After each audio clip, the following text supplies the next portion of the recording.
ഈശോ മിശിഹായ്ക്ക് സ്തുതിയായിരിക്കട്ടെ. ഇന്ന് ഒക്ടോബർ 11. ഞാൻ ആൽബിൻ ജോൺ.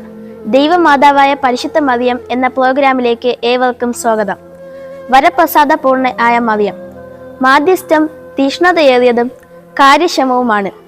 അത് മനുഷ്യവർഗത്തെ മുഴുവൻ രക്ഷിക്കുവാനുള്ള ദൈവത്തിൻ്റെ പദ്ധതിയുമായി യോജിച്ചു പോകുന്നു.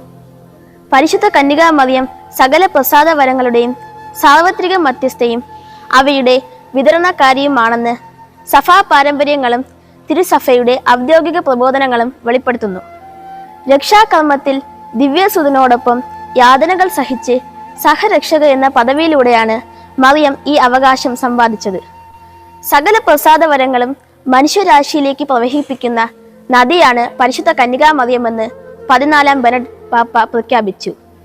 മറിയം വരപ്രസാദ നാഥയാണെന്ന് ബെനഡിക്ട് 15-ാം മാർപ്പാപ്പ 1917 പ്രഖ്യാപിക്കുകയും മറിയത്തിന്റെ സ്തുതിക്കായി സകല വരപ്രസാദങ്ങളുടെയും മധ്യസ്ഥയുടെ തിരുനാൾ ആഘോഷത്തിന് തുടക്കം കുറിക്കുകയും ചെയ്തു.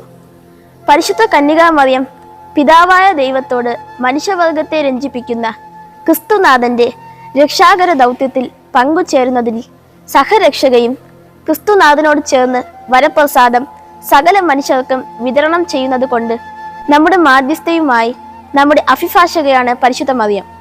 പരിശുദ്ധ മറിയം മറിയത്തിന്റെ മാധ്യസ്ഥവും സഹരക്ഷക സ്ഥാനവും വരപ്രസാദ പൂർണ്ണ സ്ഥാനവും വിശ്വാസ സത്യങ്ങളായി തിരുസഭ പ്രഖ്യാപിക്കുന്ന സമയം വിദൂരമല്ല.